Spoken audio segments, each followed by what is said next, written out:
Welcome to this week's episode of Nurses Out Loud. I am your host, Nurse Jodi O'Malley, and today we're diving into some deeply personal and critical conversations about the impacts of COVID policies and the shifting landscape of mental health. I'm excited to introduce my guest, Pamela Garfield, also known as the Truthful Therapist. Pamela is the author of A Practical Response to Gender Distress and has been a mental health professional for over 20 years. Her experiences during the pandemic, particularly with lockdowns, mandates, and masks, have left her with strong convictions about the state of mental health care today. Pamela comes to us after a long battle with a rare condition called thoracic outlet syndrome, which doctors misdiagnosed for years. Her mistrust of the medical system only deepened during the pandemic as she saw many of her mental health colleagues unquestioningly support harmful COVID policies. Today, she is here to share her journey, why she believes questioning so-called experts is essential, and how the world of therapy has changed, often for the worse, since 2020. We'll also explore some alarming trends in the field, like the rise of gender ideology in therapy and the troubling ways school counselors are keeping secrets from parents. Pamela, who worked as a supervisor for school counselors for a decade, will offer her insights on how families can protect their children. Lastly, we'll address the growing suicide crisis and why many of the so-called prevention efforts are doing more harm than good. This conversation will challenge the status quo. And I know a lot of you awake listeners out there, friends, you all are cheering for a therapist that is speaking out against this evil that is being done to our children. So stick around as we dive into these critical issues. Thank you, Pamela. I tell you, it is just you're making me so excited to have this conversation because like you said, there are so many healthcare professionals and mental health professionals that are just going along with this, and it is mind-blowing. Yes, it is very mind-blowing. Thank you for that introduction. That was quite thorough. You expressed a lot of my views and my feelings about this. Mm-hmm. Yes, I appreciate that. I appreciate you stepping forward. But I want people to know, tell the listeners what those letters behind your name mean, the LCSW. What does it take to get those letters, and what kind of clout, I guess, does it give you? Yeah, it's actually pretty rigorous. I don't have much respect for the social work field nowadays, but when I got my license, that was back in 2005, and I was a supervisor for other people getting their license. It does involve a lot of work. So it stands for Licensed Clinical Social Worker. And what that means is, of course, I went to grad school, got my degree, but once you get your degree, it doesn't end there. Then you have to get clinical hours, usually about 2 to 3 years of full-time work that needs to be signed off by the proper supervisor. And then you have to take 2 exams after that. And it Okay, usually so takes even longer. yeah, hold on, let me dissect that. So somebody wants to be a social worker. Well, what are the steps that they have to take and the schooling to get to that grad degree that you were talking about?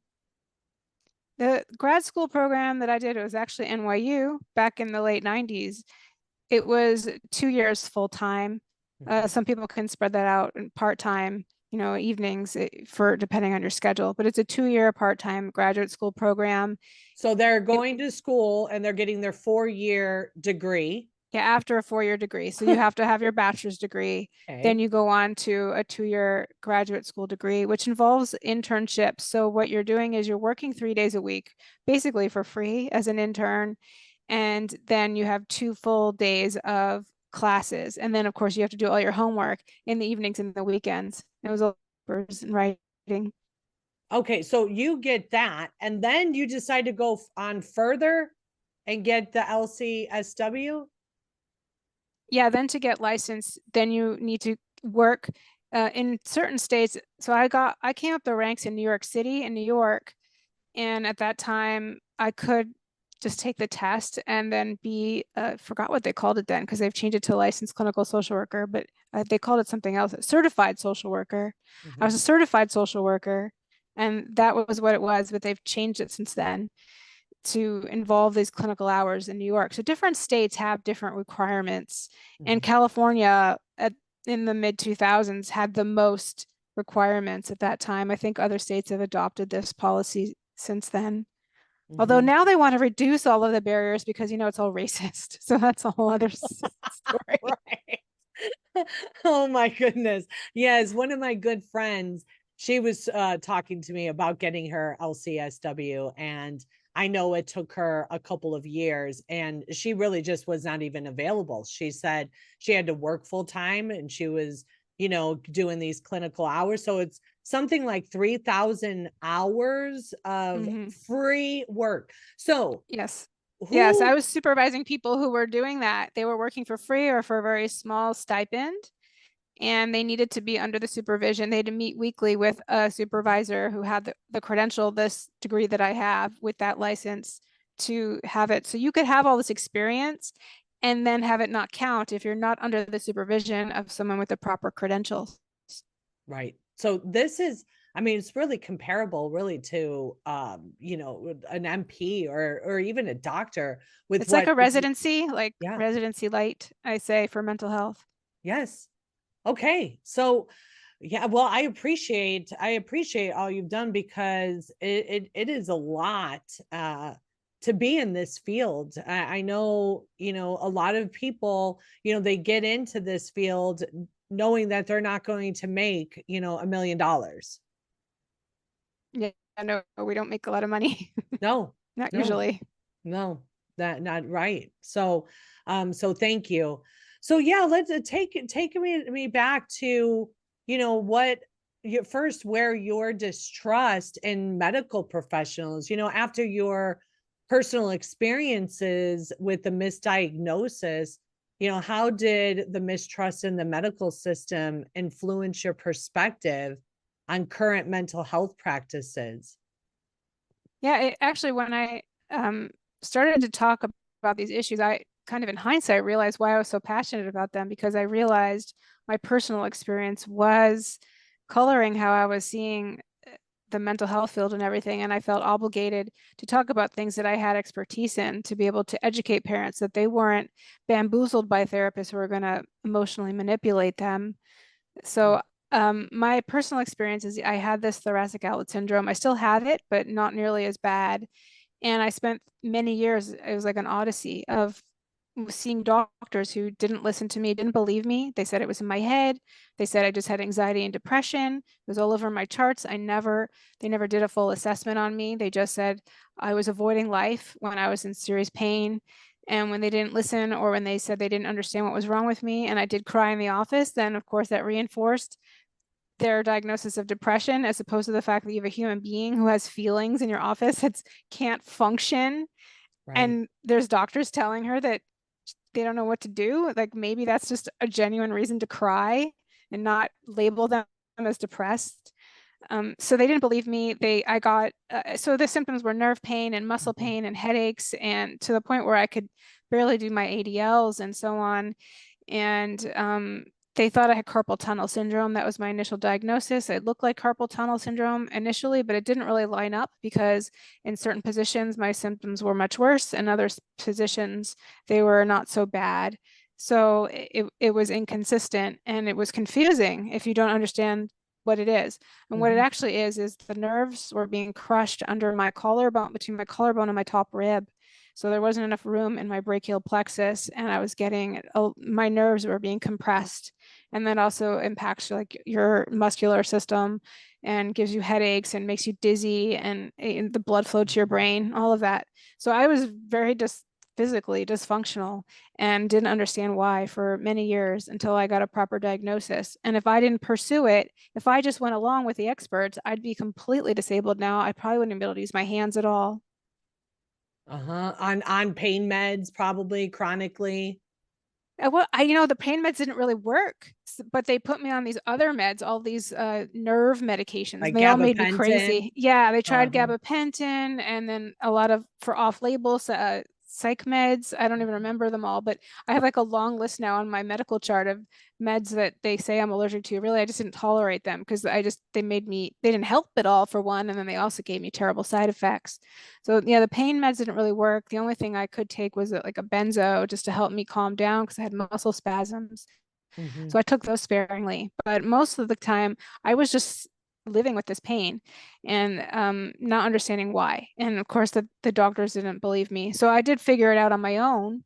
Mhm. And even when I did confront the doctor with that diagnosis, she said, "You don't have that because that's too rare." Turned out I did have that. Even And I found how out. did yeah, how did they diagnose that?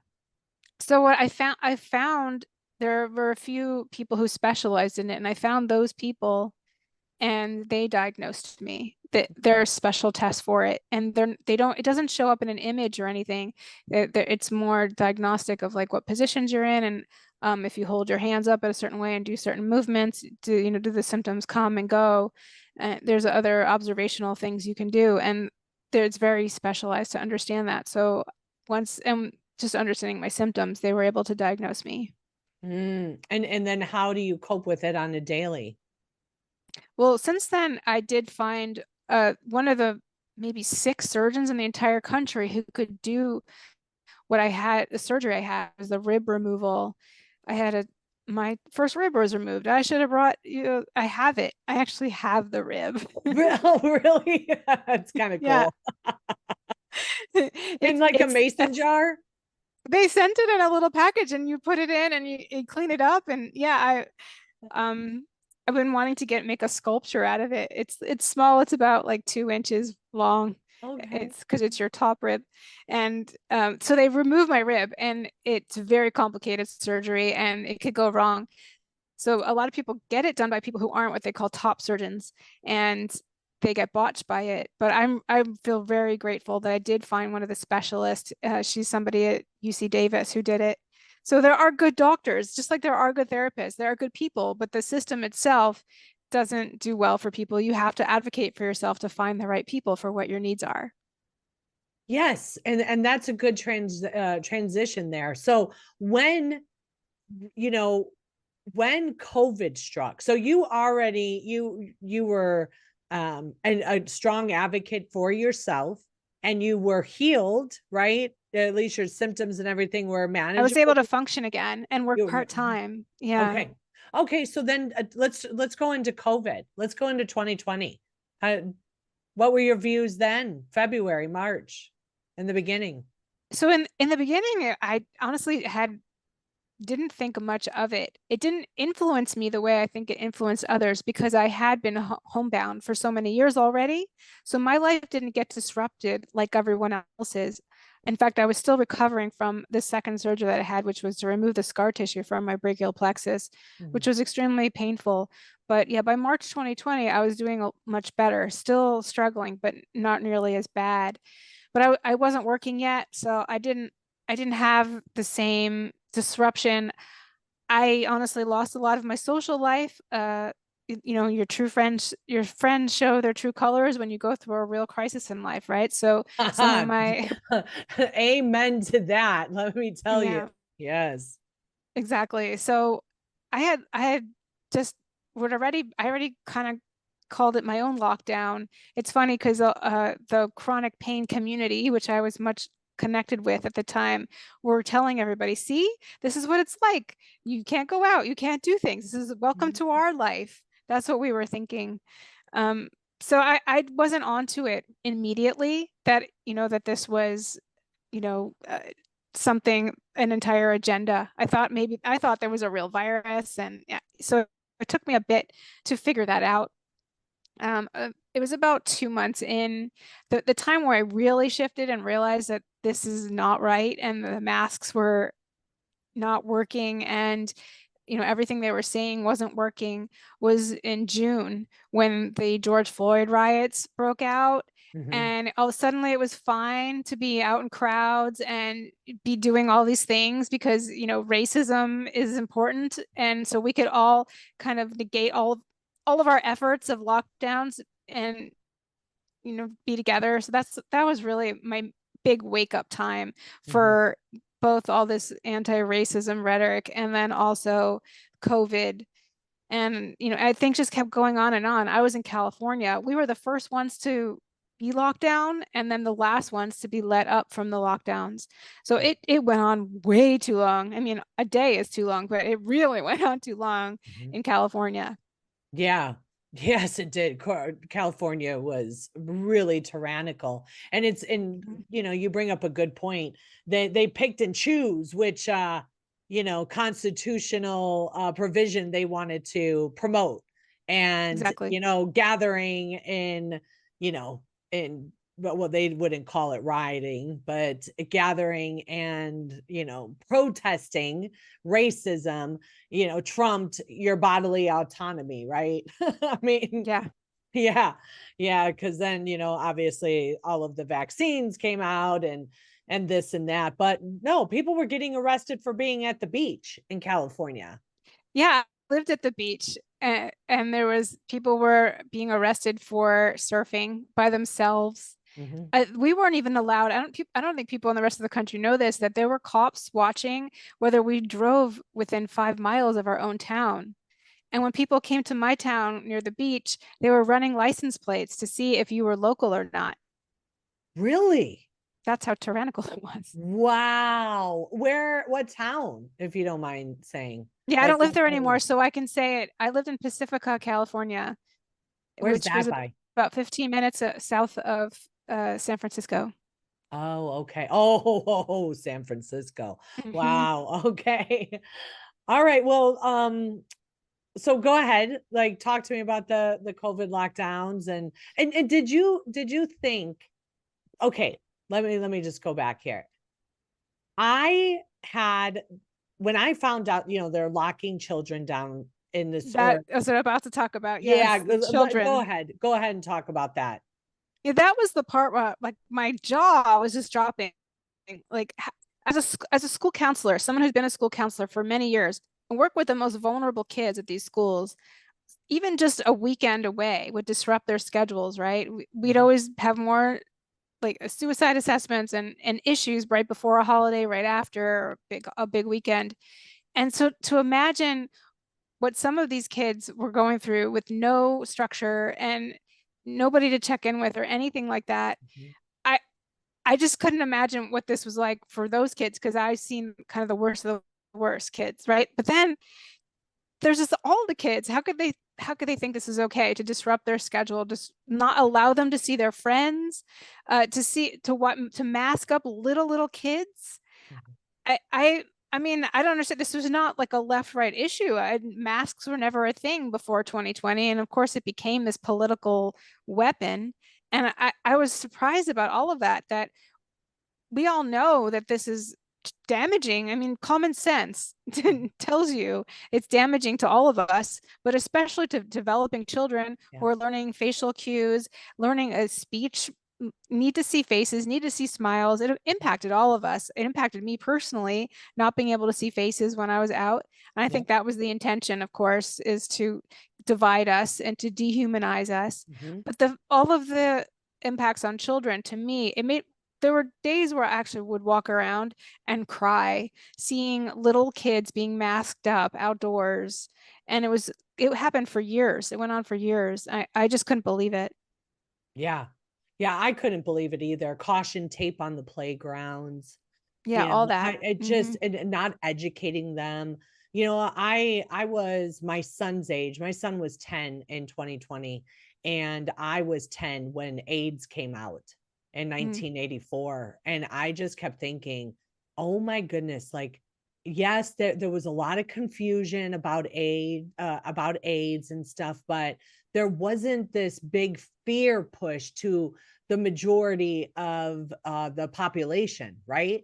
Not to that It, degree, not because to you that didn't, it wasn't degree. about breathing. You had to That's at what I'm least have saying. contact. You could Yes, still go to work and go to school. yep, yep. And I go back to that and I think, man, what if they told us that I could be infected with this and kill somebody just by breathing, just I by being couldn't imagine. alive? And telling kids that they're killing people by breathing. I Yes. just, I still can't wrap my head around how this emotional children, the amount of fear they induced in all of us. Yep. And the children, the adults believed it. The adults were so anxious, and we all know that kids pick up on anxiety of adults, Yep. and they're led to believe that if they don't have a mask on, that they're killing somebody. Yeah, there were so many that we could go on about how all of this was so harmful, and I just couldn't understand how my colleagues weren't speaking up about it, how they were allowing these lockdowns to carry on. Most mental health services were done via Zoom only, and people weren't allowed to see each other and be in a room together. Children weren't allowed to play together. And I've known so many people where they need that human contact. Mhm. Otherwise, bad things happen, right?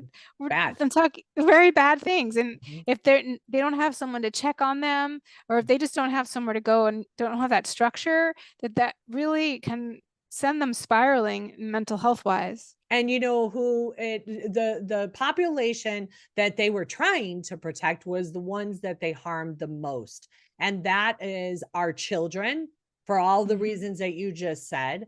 And then on top of it, it was our elderly population who functions and thrives off of a routine and a schedule. Yes. They need to know what to expect, when to expect it. They meet with their, cribbage people at 2 o'clock in the afternoon. Their family comes over at 5 p.m., brings them some food. A lot of the elderly too, there's neurological changes.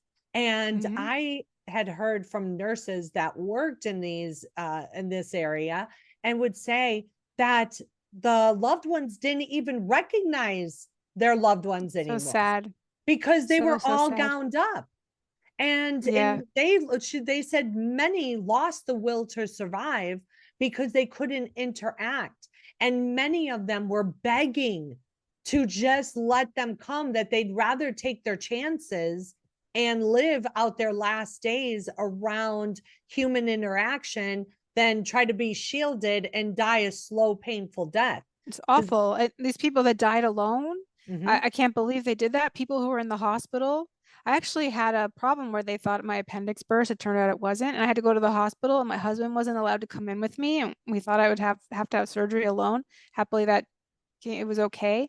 But that was scary to just even, and I'm a functional adult, to be alone in a medical crisis. The fact that they weren't allowing children and parents to be in the same room together and patients to see their family and their last breath.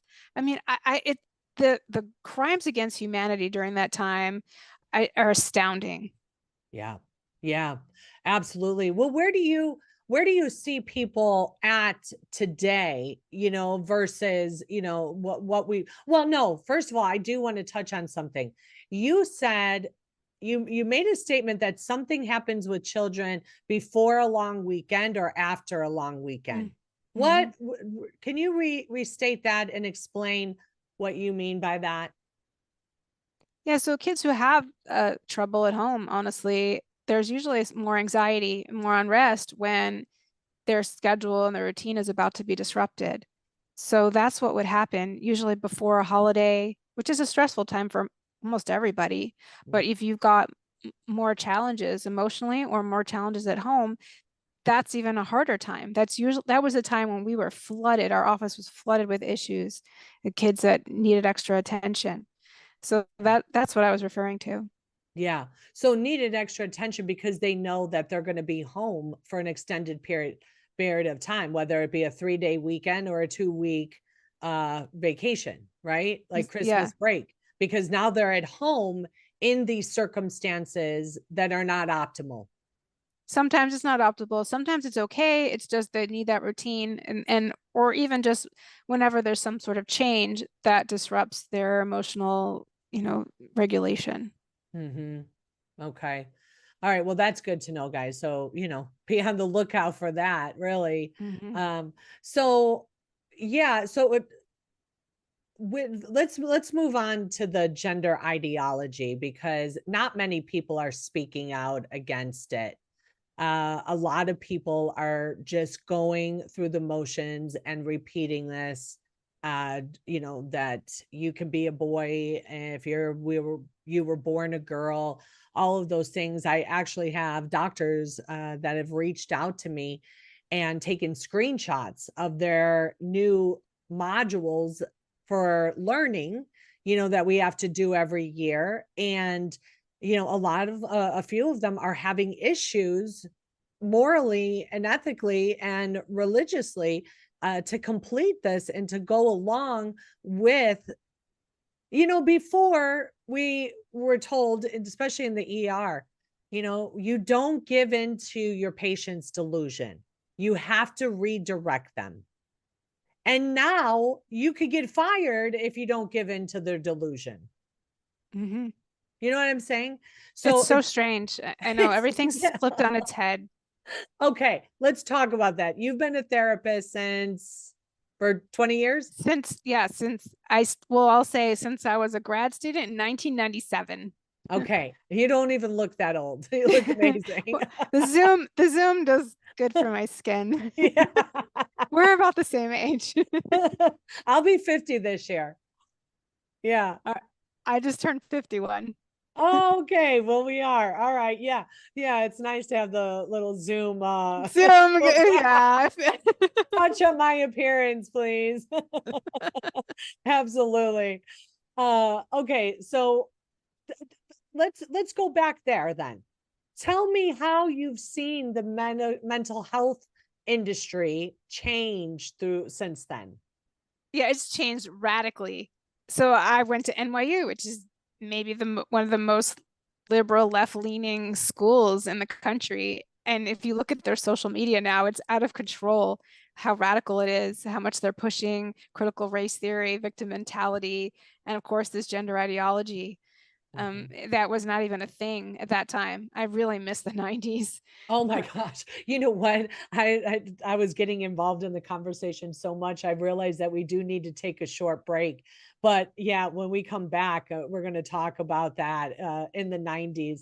And actually, very recently, I was with a doctor on the unit and she said, play some music. And I said, what do you want to hear? And she's like, 80s, 90s rock. And it was the best shift that we had because every time we sat down, it's like it just took us back. So Nostalgia. yeah, nostalgia. Absolutely.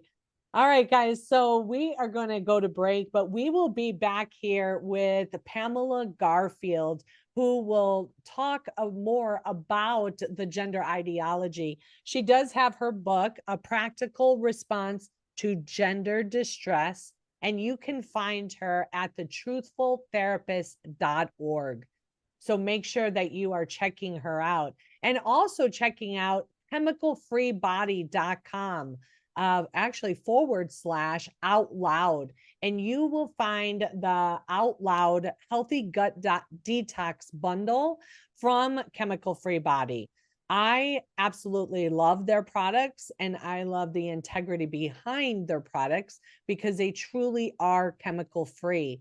And in a world where everybody is just slapping a label over the same generic supplements and charging you guys outrageous amounts of money, with Chemical Free Body, you could be rest assured that these products are truly the best in class. And we will be right back with the Truthful Therapist after this break. Stay tuned.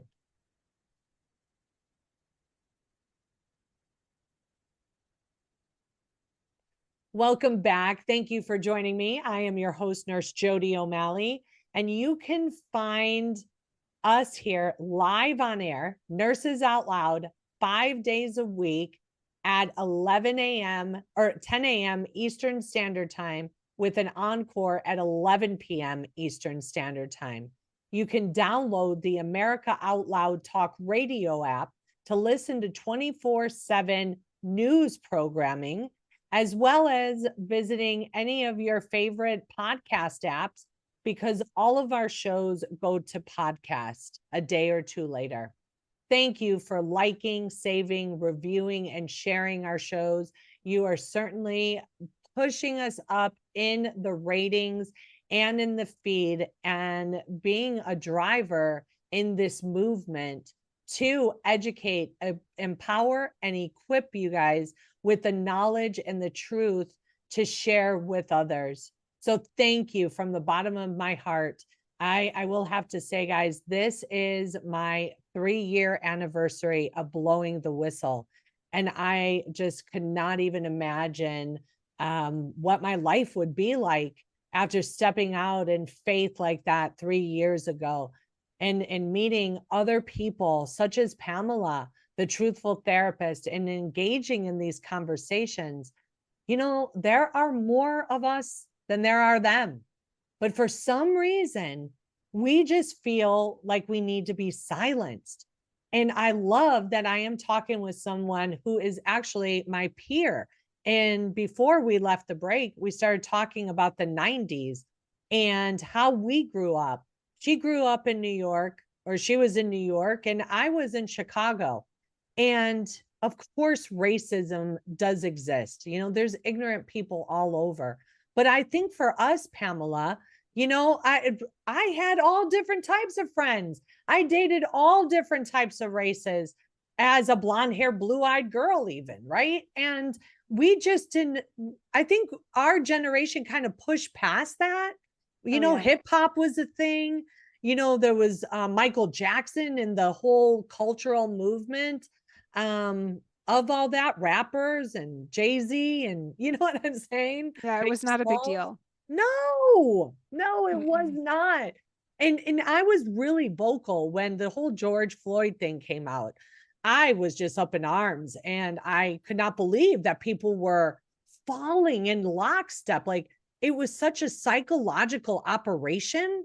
And for sure. Yeah, and all of these people that were locked down, especially the kids, now they had this cause to stand behind, and they had a reason to be out in public around each other, as long as they were part of the BLM movement, Right. That was my big wake up call, by the way. That's when I left the left, was the whole BLM thing. Okay. Between the hypocrisy with the COVID lockdowns, like I just said earlier, and then the lockstep, the black squares, and how you couldn't speak against it. You couldn't ask questions. How could one guy represent racism of the entire country? I had so many questions, and I felt like I was in the Twilight Zone. That woke me up to all of it. All the cards fell. That's when I realized so much about the left. And of course, it led to my recognition of the gender industry. It did. So that was that was my wake up call. All of it, really? the locking down. I was like, this isn't public health policy. You don't isolate the healthy with the sick. Those damn masks aren't going to do anything. You're having circles here. You're allowing, or telling churches they need to close, but you're leaving open the casinos. And then now you got this dude who is not only a convicted felon, but a huge man that is on drugs that make you even more powerful. And I mean, just the questions went on and on and on in my mind. And I was like, no. So, okay. So we stopped. You were at NYU, which, like you said, is the most liberal school probably in the country. And then the BLM riots started, and you like well, woke up. I was at NYU in the 90s, the BLMs. Oh yeah. So True. yeah, so I was just saying, when I started my career, things were very different at that time. In fact, that was the late 90s when Bill Clinton was president, and he, a Democrat, was doing the welfare to work program. And I remember my social work professors talking about how that was a good thing. So things have really shifted in the cultural and political atmosphere since then. I want to stop you there because you said something that just jogged my memory. The welfare to work. Was Yeah. that when they said that they were going to start dialing back on welfare Hmm. assistance and they would pay for you to childcare if you were to go to work or go to school? Well, I'm not sure about probably the childcare. I'm actually not sure, but I remember as a social worker that we were trained to make sure they had the people who were on welfare were required to show that they were looking for work. And the program, which ended up fizzling out and not, they didn't follow through with it, but they're supposed to only be on public assistance for 5 years, and then it was supposed to expire. Okay, I was on that program. I was 20 years old Mhm. with two kids. And when I found out about that program, I thought, okay, I'm leaving my abusive husband, right? And I left with my two kids at 20 years old, got a Wow. job, went to school, received the Pell Grant money for being in school, got a part time job. They got free childcare Amazing. and I was able to work and get us our own apartment. But it was because of that program. See, when Yeah. the government backs off, good things happen. This is part of my wake up. I realize how much government uh, assistance isn't always helping people. So that was something I figured out. I've read and listened to a lot of Thomas Sowell, who talks about that. Mm. And anyway, that's probably a whole other podcast. Yeah, I told Pamela when we began, I said, you're going to be my resident therapist Yeah. on the show, not my own personal one. I don't mind. Yeah, No, maybe, I don't maybe. give therapy to friends. You're a friend. Yeah, okay. Yeah, so okay, so yeah, now talk about this wake up call. So How did you deal with that? How did you deal with your friends? I mean, everybody, in your circle was probably like thinking you were crazy. oh yeah. It was a crazy time. 2020 was a crazy time. It was eye-opening in a very disheartening way because as you heard, I went through all this health issues and had Mhm. a lot of struggles. And I was posting about that stuff on Facebook, and a lot of my acquaintances weren't responding, which is fine. That's how it goes. People either respond or they don't. But what was upsetting was during 2020 when I finally questioned the narrative and I posted Officer Tatum's police website with the police report of Breonna Taylor Mm. when it turned out she wasn't really in her sleeping in her bed when the police came in, and a few other lies. I felt like obligated to say something. And those people who never talked to me through all those years where I was going through that health crisis, they all messaged me, and they even texted me on my phone because they thought my account was hacked. And it was important to them to find out if my account was hacked and make sure if I'm okay because I'm posting wrongthink. Even though I went through two very difficult life-changing surgeries and had been so disabled that I could barely hold a pen for 3 years before that. So Mm. that was really eye-opening about how people look at things. And I thought they were my friends. I was on the swim team, like a local master swim team. So these were my swim team friends, and I was even president of the board one year. So I was prominent with them. And this was what our friendship boiled down to. I didn't post a black square, and I had questions about Breonna Taylor. And they were like, "Oh my God, are you okay?" Meanwhile, you just recovered from two major Yeah. surgeries. And I Yeah. cried, honestly. Yeah. That was my other, like, the second layer of wake up, right? Is the fact that this is what people cared about. They didn't care about my well-being. They cared about whether or not I had the right political ideas. Hmm. So, Yeah. Wow. It really is enlightening. I tell people all the time that people are in our lives for seasons and reasons, yeah. It taught and me I learned a mhm, hard lesson, mhm, actually. yeah. I And then maybe, and it's the question, were they really my friends ever? Or is that how did they change? Or did that expose who they really were? Yeah. I don't know, maybe You both. know, I look at it this way as like it's just God, moving you into another season. When that kind of happens, I always love and respect and enjoy the good times that we spent together. And I try to find value and purpose in why they were in my life for that time, and then leave the rest alone, Yeah, because that's a good it's attitude. happened to me. It's happened to me several times in my life, and I've seen good friends come and go. And I have to say that I'm better off without them. I look at it, maybe it just opens up the door to bring other people into my life, or me on a different mission and a purpose. I mean, kind of like you know. Hmm. Tell us now, why That's did why it you? was easy for me to be public, because I'd already lost so much. I lost my career. I Uh-huh. lost a lot of friends. So I had less to lose. People say I'm being so brave, maybe to a degree, but I think I had a lot less to lose than the average person. So that's why I think it made it easier for me to speak out, and why I kind of felt like I was called to it. Okay, let's talk about that. Let's talk about you speaking out and you being called to it. What did you do? How did you coin the phrase the truthful therapist? My husband actually came up with that. I'll give Mm. him credit. He does some of that stuff behind the scenes. Uh-huh. Because obviously I was telling the truth. I was like the little kid in Emperor's New Clothes. So I became the truthful therapist because, and I was watching you at the time, I was one of those California healthcare workers who got fired for not taking the COVID vaccine. And I had just gotten back to work after all that disability. I was only working part-time per diem, a per diem role. So it wasn't a real job because I couldn't work full time because I still had pain. And it was so important to me to get back to work, just to be in society after all that time, and they took that away from me. And that was a low time. I picked myself up and I said, you know what, I got nothing to lose. Mhm. And I started making Instagram reels talking about what I saw.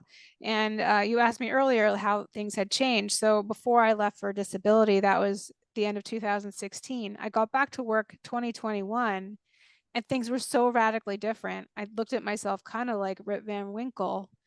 And so I Mm. started talking about the new things that I saw. It was shocking to me, because I think if I were in there the whole time, maybe it wouldn't have been as shocking, because it would have been a little slower, observation. But because I'd been gone and came back, it was like, crazy for me.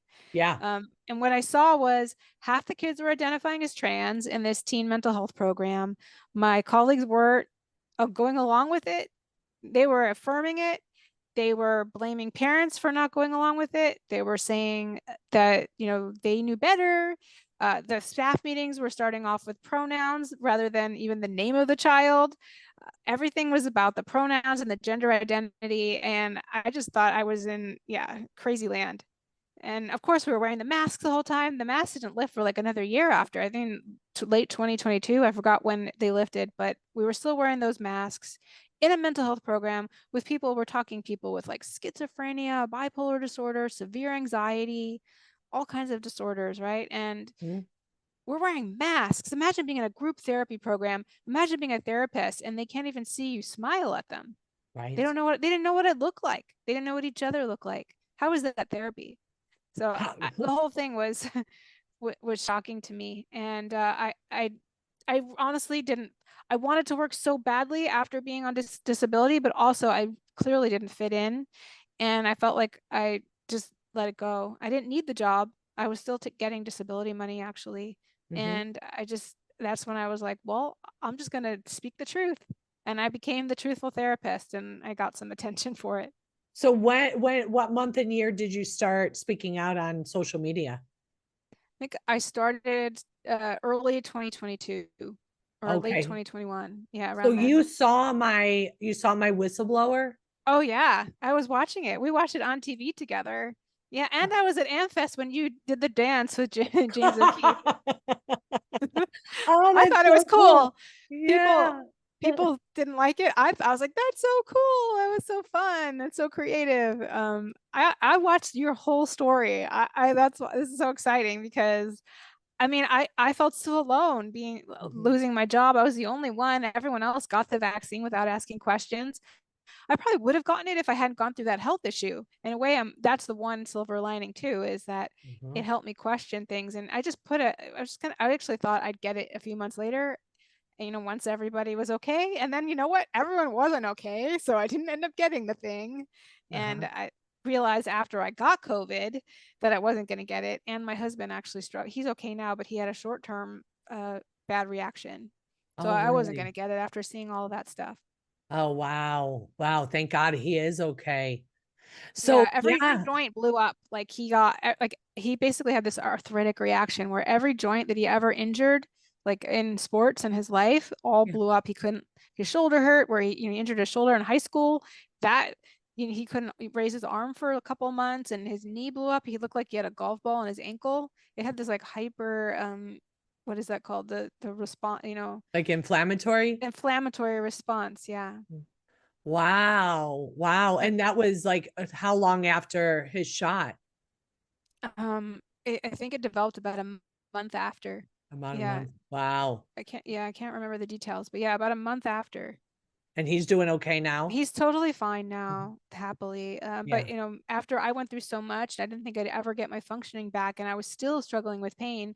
I just had my brachial plexus cut up. No way was I gonna What put is your myself through brachial that. plexus? Tell people Oh, what that is. okay. So that is the area I'm pointing to, my shoulder area. It's kind of under your collarbone. Mhm. So it's your basically your nerves and your blood vessels run through your neck and then down your shoulder and then into your arm. So it's Mhm. that area between by your collarbone. Was it on one side or both sides? I had it on both sides, but only surgery on one side. So the left side became more symptomatic when I was stopped, when I was favoring it. But when Mhm. the right side was much worse, which is my dominant side. Yeah. Well, let's I mean, we're gonna have to do another show here. Yeah, yeah, we I didn't get to so much to I get know. to. Yes. All right. So we have kids. What do you think about the whole gender ideology? You think it's a big problem? Or do you think we're I only pushing just it? wrote a book about it. True that. Yeah. And I've actually been in 3 documentaries about it, and I'm about to be in another one with Matt Amy. Yeah. So Leaving that Amy. leaving Amy. Yeah. Um Matt and Amy is toying for trying to figure out what's the best name for her. But Yeah. so I'm going to be in all of these different I have been in all these documentaries. I'm obviously very passionate about it. Once I learned more about how the harms of it and how pervasive it is and how they're pushing it on kids and how this is about dividing families and they're sterilizing children, this is there's so many impacts to it. Once you learn the truth about it, it's hard to stay quiet. Mm-hmm. And tell us some of the truths. Oh my gosh. Okay. Well, the one truth is that that probably a lot of people, especially your audience, know this, that they're very much pushing it in the schools. It's all over media. It's clearly in the political realm. In California, there are lots of crazy bills out there that enable this trans medicine to go for children. And where California is a trans sanctuary state where youth can basically run away from their other state and go to California and get their surgeries and their hormones on the dollar of California. And that's also in Minnesota where Tim Walz signed that bill, just, for people to know. Okay. Um, So they're a so sanctuary state. So if mhm. my kid thinks, he's trans or he wants to have surgery, my child can run away from here and go to California and seek refuge there or Yep, Minnesota. Is that what yep, you're telling me? I am telling you that. So even if you're in a state that doesn't have these issues, they can run away to one that does, because they don't want to they want what they believe onto everybody. Mm-hmm. So there are a lot of bills that are very harmful for children, for families, that most people who aren't following it would be shocked that they actually exist. So Mm-hmm. I could go on about several bills, but I don't want to keep going on that. But so No, we'll do another show for sure. yeah. Uh-huh. Um, I mean, there's so many harms to it that there's emotional harms to it. Just using the pronouns is harmful. I have it in my book, and I've written an article about how the pronouns are disrupting emotionally disruptive for children. It leads to the medicalization. It leads to harmful ideas. It leads to children believing that, especially girls, that they aren't safe because, you know, anybody could enter their vulnerable spaces like locker rooms and bathrooms. Mhm. And it gives them anxiety because now they have to name a pronoun, and it causes social issues. They don't know how to relate to each other. If their friends Yeah. are changing their pronouns every 2 seconds, how is this healthy for them emotionally? There are so many different reasons why the pronouns, they might seem harmless. Even people who are against this, they might just say, well, I'll just go on with the pronoun. What's the big deal? It actually is a big deal, especially with children who don't have a frame of reference. So they need truth, they need reality, and that's important. And the fact that we're not grounding them in truth and reality, that in of itself is very disruptive. So that's one really obviously big thing. But then once you learn about the consequences of the trans medicine, the hormones and the surgeries, they're barbaric. These surgeries are barbaric. You know, they're giving minors double mastectomies. They call it top surgery. It's kind of a euphemism, but it's a double mastectomy. It's very, very painful. The influencers make it look fun and glamorous, but they don't show you like the drains and the bot surgeries that happen. They have to graft and move nipples around, or maybe remove the nipples. That they lose sensation. Obviously, they're not able to breastfeed or anything in the future. And a lot of people are doing this really young. They think that doesn't matter, but of course, they realize when they get a little older that they've made a huge mistake. So that's something it's downplayed among the trans community. If we get into the bottom surgery, it's actually even hard to talk about. It's so barbaric and so difficult. They graft skin from the wrist or the thigh to make like a faux penis. And there's so many complications that happen. It's very experimental. When a patient decides to do this, they're signing their life away. It's really hard to sue doctors that are doing this. Infections happen if you get like a little hair that, you know, we're talking like the urethra, and, you know, we just, let's just use common sense here. It's a very sensitive area, and we're taking away sexual function from children. We're sterilizing children. There's so many different health risks and just health consequences. Something, it's not if, it's just a matter of what consequences are going to happen to the people that are taking these cross-sex hormones. Our bodies are not meant to take these cross-sex hormones, especially the girls. They're taking these loads of testosterone, and that leads to all kinds of health issues. A lot of the girls talk about going through kind of, they're like 19 years old and they say they're going through menopause symptoms and they're having hot flashes. Yeah. They have chronic pain. Their joints hurt, their bones hurt, their throat hurts because it inflames their vocal cords. I mean, they get blood clots, they get cysts in their ovaries, their vaginal area atrophies, and they'll have to get the hysterectomy. And it's like the trans people act like this is just willy-nilly, no big deal, but really they're playing God here. And we can't, no one can change sex. And even if we just look at it as plastic surgery, I mean, all these surgeries have consequences. All of these hormones have consequences. And I know a lot of people personally who've had severe consequences. Amy, that both names is the same person, is having severe neurological issues from taking testosterone. So she has tics. She's described it, I've seen it myself. She's like slapped herself in front of me like uncontrollably, you know, like having all kinds of involuntary movements and things, and can't function, really struggling. And this Mhm. is someone who would otherwise be healthy. It's unnecessary. So we're destroying a generation of kids who are vulnerable, who would otherwise just struggle with not fitting in or struggle with their puberty or have some kind of trauma, and we're telling them that they're trapped in the wrong body and then taking away their sexual function and creating health issues Yeah, forever. And, forever. and forever, guys, forever.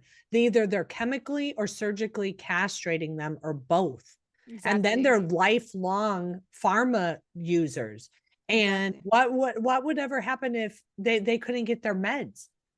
People do not understand the impact that this has. And, you know, definitely having you back on, Pamela, for sure. And for all of you listeners, please reach out. Tell me what questions that you want answered. I'm sitting here thinking of several things as you're talking about having you in the truth movement. I would love to highlight you in my private membership community. And, it just so happens that this week I'm relaunching it for the first time Cool. in a year. Yeah. Yeah. I did launched it last year, and this is a year later that I'm opening it up to the public again.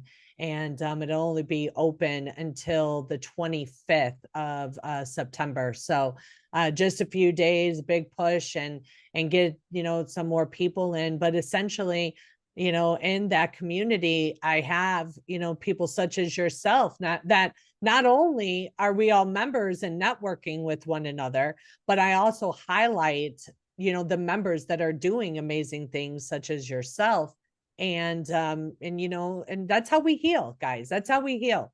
We have got to grow in confidence, courage, so that we do walk in our calling, right? And we do that in a community that we have lost. We've lost those people, and maybe they should have been lost, right? Maybe they did show their true colors.